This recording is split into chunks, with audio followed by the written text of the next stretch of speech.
Boa noite, está começando mais um Jornal Notícia e Arte.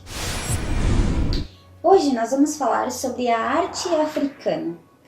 Cercados por uma floresta densa, savanas ricas em vida animal, litoral de um lado, montanhas e lagos de outro e desertos, os africanos viveram milênios isolados do restante do mundo. Havia uma série de reinos, cidades-estado altamente organizados no continente. A maioria dos grupos africanos acreditava em um Deus único, um Criador maior e distante dos homens.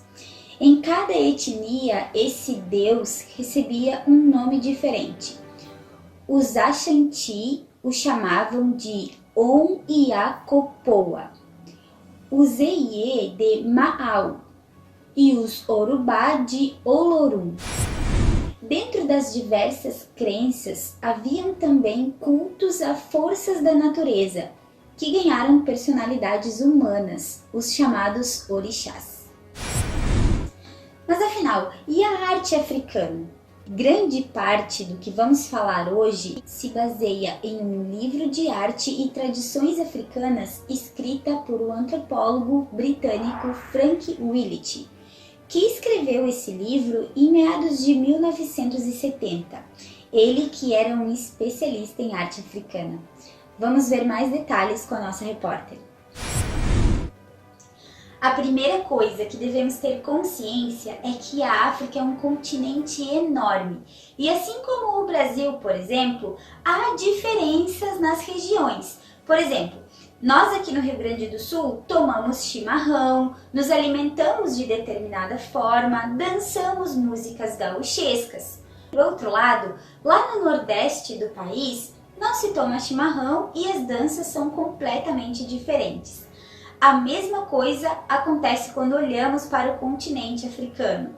Jamais podemos generalizar a arte, porque cada região possui as suas próprias características e o continente africano é enorme e com uma diversidade cultural também enorme. Um dos povos que habitavam há mais tempo o continente africano são os bosquimanos e os pigmeus, que têm a cultura da caça e migram com frequência. Por isso, as suas casas são as mais simples possíveis, o que dificultou uma arquitetura mais elaborada e a composição de itens decorativos. Mas em ambas as sociedades, a dança e a música são muito bem desenvolvidas. Eles também fizeram pinturas nas paredes das cavernas por onde passaram. Existe mais de 30 mil exemplares de artes rupestres no continente africano. Já a fabricação de esculturas se concentrou nas áreas de floresta tropical, obviamente porque concentrava a maior quantidade de madeira. As figuras Nox talhadas em madeira possuem a cabeça desproporcional ao tamanho do corpo. Acompanhe mais detalhes com a nossa repórter. A arte na cidade de Ifé, capital dos povos Yorubá, no sudoeste da Nigéria, tem um estilo naturalista, como a máscara fundida em ferro que foi pensada para ser vestida em rituais fúnebres do rei. É verdade que grande parte da arte tradicional africana tem propósito religioso e acompanha rituais. Foi só no século XIX e XX que o Ocidente conheceu as obras e esculturas africanas, e os artistas modernos ficaram maravilhados com as descobertas. Muitos textos começaram a ser escritos na Europa sobre a arte africana, utilizando o termo arte primitiva para se referir à arte africana. Isso porque os europeus achavam que eram mais evoluídos do que os outros povos. Mas a verdade é que a história da arte africana é bastante antiga e tem obras datadas mais de 6.000 anos antes de Cristo no século I, no Saara. Certamente, os objetos artísticos mais famosos da arte africana são as máscaras. Elas são ricas em simbolismo. A arte africana chegou ao Brasil por meio dos escravos africanos trazidos para cá pelos portugueses.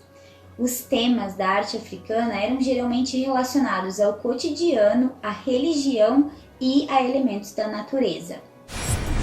Na pintura africana também foram utilizados pigmentos naturais. As pinturas encontradas no Saara eram feitas por nômades, e a arte africana utilizava diversos elementos da natureza também para esculpir, como o marfim, o bronze e a madeira. Na escultura eram feitas obras que simbolizavam o poder, além dos elementos do cotidiano, ornamentos nas portas das casas. Nós finalizamos a nossa introdução à arte africana dizendo que o yundu, o batuque, a capoeira, as congadas e o jongo são exemplos de danças africanas e que estes povos sabem usar as cores e estampas como ninguém. As suas vestimentas e ornamentos na estamparia se espalharam pelo mundo e trazem irreverência e muita cor a quem a aprecia.